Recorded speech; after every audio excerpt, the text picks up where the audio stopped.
right, so it was over the weekend. She was going to have to pull her boyfriend aside, who she loves very much, but also realizes like this 14-year-old daughter that he has is a really bad influence on his 12 or her 12-year-old daughter. Yeah, it's not her boyfriend, it's her fiancé. Okay. Yeah. And so she is getting married in a few months to a man that she loves.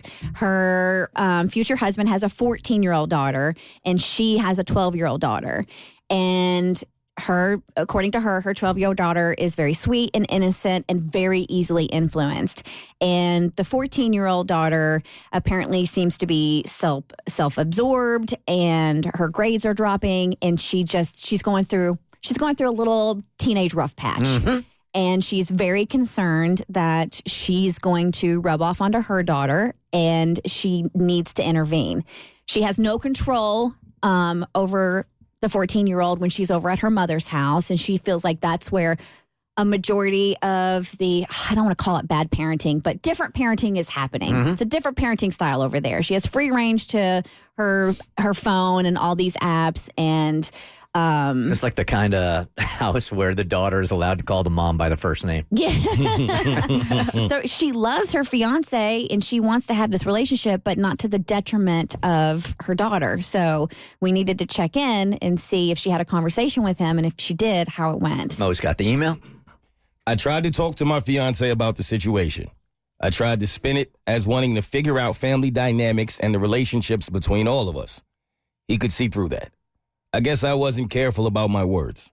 I told him that I had planned to see a therapist or family counselor with my own daughter before the wedding so that we are both prepared for the big changes that are coming. He basically said that was fine if we wanted to, but saw no need for him and his daughter to go. So I think my next step is making some calls on Monday and getting an appointment. I'm definitely going to get the opinions of a professional on what to do to protect my daughter, and also what I can do to encourage my fiance's daughter on a better path. However, as much as it hurts to say it, if a professional thinks that I'm putting my daughter at risk by marrying my fiance, I think I'm going to have to call things off. Ooh. That hurts to think about. Yep. It's a package deal, man. No, for sure. I feel, though, the 14-year-old, in order for me to call off my wedding to my fiance, it would have to be some seriously egregious behavior. Yes. I mean, we're talking about drinking, drugs, like you know, it's one thing to be like disrespectful and to be on your phone. And don't get me wrong, those are issues, and those are serious issues. But I feel like what she's doing by going to therapy with her daughter and giving her daughter the best base possible, right? The best foundation possible, that you can overcome what's going on with his daughter, unless it was unless it was like seriously dangerous behavior. I mean, I guess everybody has a different interpretation of that. For sure. I mean, your job as a parent is to protect your kid at all costs, right? So if you're planning on bringing somebody in the house that is going to be a bad influence on your kid, then I can understand why she would either call that off or live separately. From what this sounds like, it doesn't really sound like there's much to protect her from. I mean, it sounds like, okay, sure, she's a bad influence, but at the end of the day, like, your daughter is going to go out into the world at some point and be surrounded by all kinds of people at all times. So what are you going to do? Like, keep her in a bubble away from people who don't make the decisions that you would want her to make, or to maybe they're a little bit looser with their words and they cuss and they swear.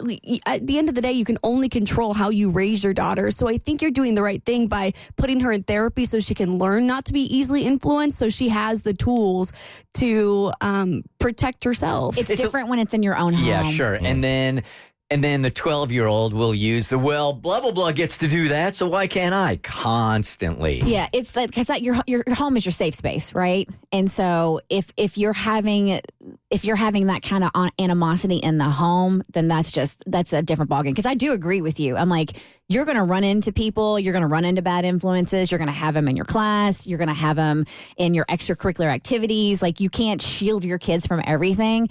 But when it comes to like the sacredness and the protection in your own home, I feel that takes it to another level. If I'm in her position, the one thing I would certainly do is make sure that my fiance knew how serious I was about this. If I really planned on walking, I wouldn't want him to feel blindsided by this at the end. So I would make it very clear that something has to change. And if it doesn't, I am so serious that I will walk. The Bert Show.